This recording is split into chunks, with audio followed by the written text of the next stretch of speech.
The Trees Are Down by Charlotte Mew. Charlotte Mew was born in 1869 and lived to 1928. She bridged the gap between Victorian style and modernism and was educated at University College London.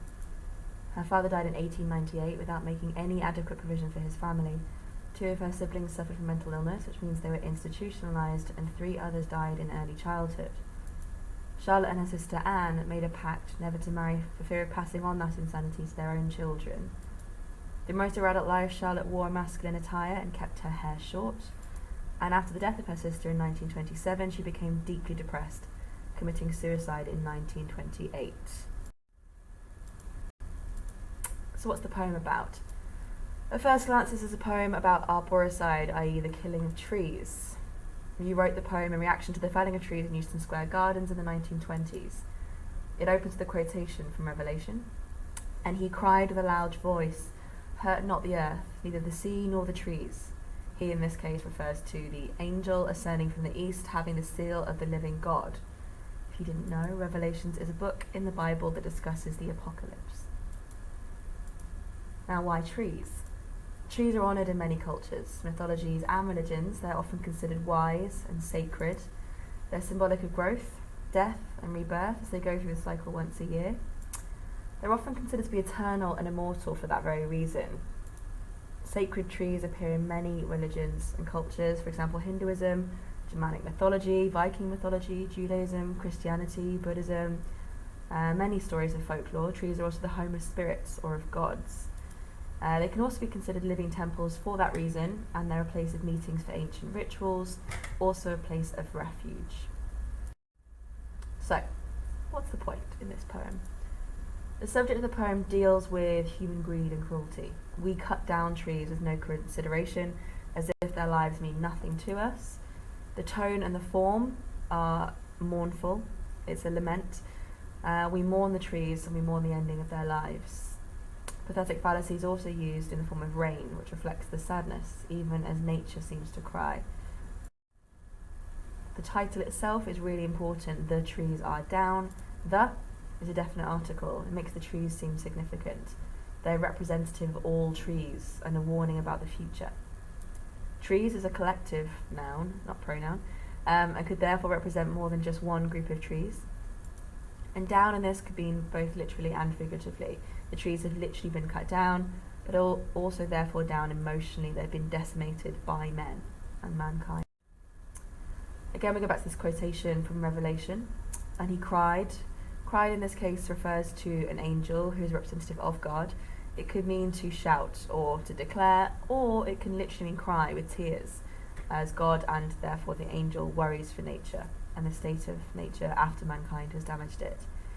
"Hurt not the earth, neither the sea nor the trees." Hurt not is an imperative, it's a command, tells us what to do. Mew kind of echoes that command in her poem, suggesting that she has the support of God in what she's saying.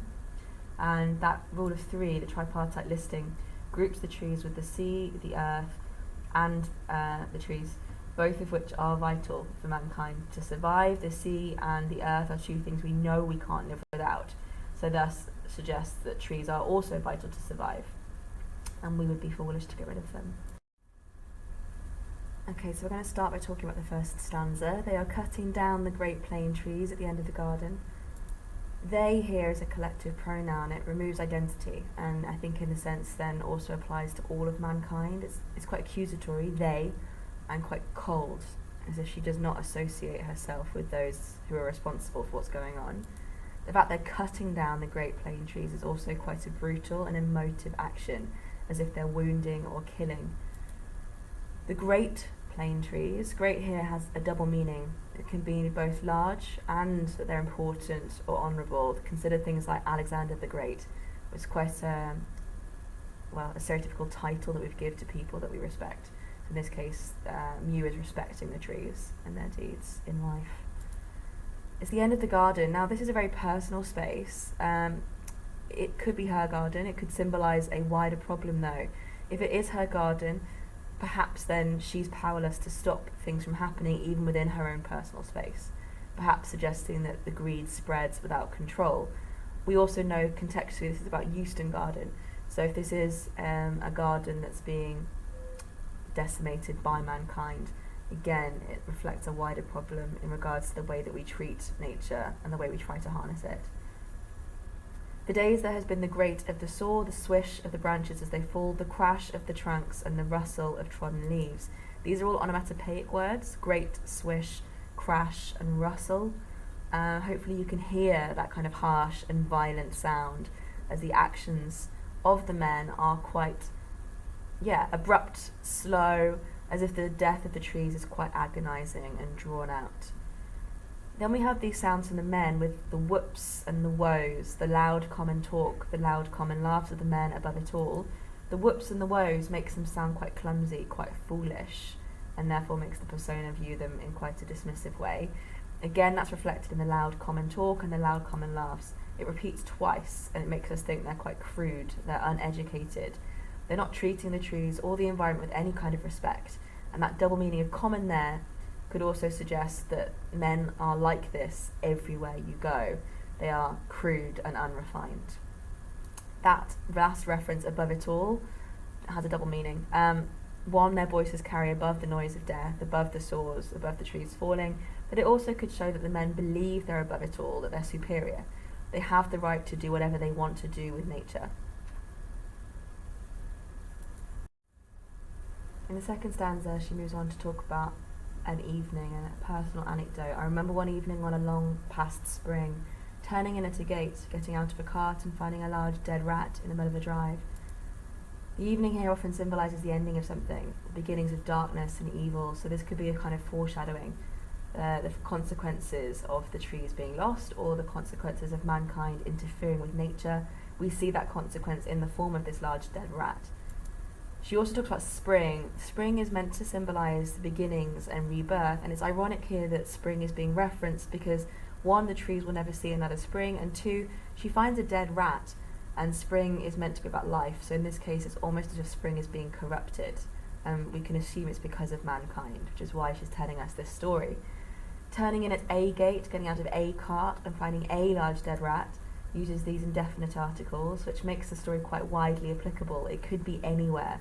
So although it's her personal anecdote, it could be referring to any men in any area in any time. The large dead rat is quite an interesting anecdote. She says it's in the mud of the drive, and she remembers thinking, alive or dead, a rat was a god-forsaken thing, but at least in May, that even a rat should be alive. It reflects the damage of men's influence here. The rat should be alive, and it's not, it's dead. So even if we don't value it, it does deserve to live, and it's dead because of us. And that's meant to make us feel guilty. It's meant to make us see that there is something wrong inherently in the way that we're treating the earth. She then says, with the idea that the rat should be alive, it's quite blunt, it's tragic, it lacks euphemism, and I think it's supposed to, again, make us feel that kind of guilt, that tragedy and that blame. This use of colon as well to introduce the results of what's going on. It uses caesura, it's a nice pause, I remember thinking, alive or dead. It separates the persona's thoughts and her idealism from the actual reality. She thinks it should be alive and it's not. So she feels quite separate from the actions of humanity at this point. The week's work here is as good as done. There is just one bow on the roped bowl in the fine grey rain, green and high and lonely against the sky. Down now. We've got this idea of the fine grey rain. It's that pathetic fallacy that we talked about earlier. It uses rain to imply that even nature is sad and nature is crying because of what's going on. Then we have this description of the one surviving tree. It's green and high and lonely against the sky. It's the final remnants, it's defiant, it's isolated, it's standing up alone against men. Again, the trees are personified. It seems to seem even more tragic, more sympathetic, and we see it lonely against the sky, hoping to survive, and yet we have this down now. Short phrase is dramatic, it's abrupt, just as the felling of the tree would be short and abrupt. The use of punctuation then emphasises that violent action, and the dash into nothing leaves the ending of the tree inconclusive. It has been cut off, it will not come back. The brackets also make this action seem like an aside. It separates the persona's thoughts, it cuts into her remembrance of this story of the dead rat. which then brings her back to her point. And but for that, if an old dead rat did once for a moment unmake the spring, I might never have thought of him again. This brings us back to the idea that the rat being dead figuratively broke an unmade spring. It should have been about life and was instead about death, and this moment stuck with her because it seemed more relevant now, in the light of the trees being killed too, that men are damaging nature in different ways. In the next kind of stanza, it talks about spring again. It is not for a moment the spring is unmade today. These were great trees. It was in them from root to stem. When the men with the whoops and the woes have carted the whole of the whispering loveliness away, half the spring, for me, will have gone with them. This idea of spring again comes back. It's a metaphor. She says that spring is no longer, for her, real. It's been unmade just for a moment. Man has killed it permanently, and it will last forever. By cutting down the trees, spring is over. Trees again symbolise new growth and new life, just as spring does, and we're effectively preventing that new growth and that new life by cutting them down. We are ending spring, not just for a moment, but forever. The idea that they were great trees, again, reflects back to the idea of greatness we mentioned earlier, and implies the tragedy of their loss. The idea that it's root to stem also emphasises their journey. The trees have gone from young tree to full-grown tree, which takes many, many years, and it is almost like it's a person. It's a person's life from child to adult, and we are cutting it short, again reflecting that cruelty of mankind. We have this repeated line then, when the men with the whoops and the woes. The phrase is repeated to reflect the persona's disdain for the men and their clumsy actions. Not just clumsy once, they're clumsy twice.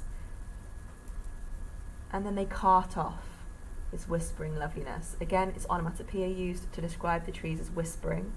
It's as if they're keeping secrets. We can hear them keeping those secrets as the leaves rustle, whispering. Those secrets, though, are now lost because the trees are dead. It also is a personification. We feel, again, sorry for them because they are gone. And in this case, the sound and that personification is quite a gentle one, reflecting their gentle nature. They were harming no one, and yet we've cut them down and carted them away. We finish with this idea that half the spring, for me, will have gone with them. Again, it's a metaphor. She's implying that spring will now have no meaning anymore. And by separating herself, half the spring, for me, will have gone with them, it suggests she feels alone in that she worries that she's alone, and that people will not change in time. When she says it is going now, it uses a really nice time phrase to suggest an urgency and attention. This is happening now, and we should be trying to stop it now before it's too late. She then talks about the emotional impact of that on her. And my heart has been struck with the hearts of the plains. Half my life it has beat with these. This is a metaphor and personification, as if she's been stabbed or struck in the heart herself, and she's been made suddenly emotionally aware of the hearts of the trees. She's grown with them. For half of her life, they have grown, and it's as if they're now related somehow, her heart and theirs, and that they should live at the same time. They are connected. As if now the trees are gone, she has also lost something important of her life. It then talks about the sun and the rains, the March wind, the May breeze, the great gales that came over across the roofs from the great seas. There was only a quiet rain when they were dying. They must have heard the sparrows flying and the small creeping creatures in the earth. All these green phrases, they're all to do with elements of nature, and that list reflects the seasons as nature passes and changes, as the persona's life grows alongside the trees. That semantic field of weather, again, reflects ideas of pathetic fallacy, and we can imagine her emotions and her life changing and developing as the seasons and nature changes and develops with her. It also shows how long the trees are there and how much they flourished with nature, and how tragic it is to have cut their lives so short after they survived so much, alongside so much. These red words, dying, lying, and all day I heard an angel crying, they're all words and phrases that are very emotive, very upsetting. They're connected together by rhyme, so we really have that emphasis on the importance of the dying and the lying and the crying. If even the angels are crying and the small innocent creatures are lying abandoned or dead, then we know again that as humans we have done wrong. And it finishes with this line, hurt not the trees. This is imperative, it's a command, but it seems imploring rather than powerful. Even the angel has no power against the greed and destruction of mankind. So here the poet is reaching out to us, the persona is imploring us, we need to change, we need to stop and not hurt the trees. Just a quick comment on register and style. The register here is quite conversational, and yet it's really poignant. It feels like the persona is talking directly to us and persuading us to change and to protect nature with her by appealing to our emotions and appealing to our humanity. The length of the lines changes quite regularly and seems to follow quite an odd pattern at times. People have argued this could be viewed as the length of branches, or it could be symbolic of the lives and the shapes of trees themselves. There's no right or wrong answer there, it's what you think, open to interpretation. It also has moments that feel quite rhythmic and quite childlike, and then some moments which feel more like prose. So it allows you to create feelings of both empathy and sympathy, like you might sympathise with a child, but it also tells a clear story, and it has that storytelling element within it. In regards to structure, this poem is quite interesting. It starts and ends with this biblical reference. We've got the angel saying, "Hurt not the trees," which is quite cyclic. It starts and ends the same way and reflects the cyclic nature of the trees. They are born, they are grown, they die, and they're reborn again. However, we have cut them down. So perhaps the poem reflects hope, that even though mankind is destroying trees and we're cutting them down, there is still time for us to stop, there is still time for us to regrow, to replant, and to allow nature to flourish without our interference.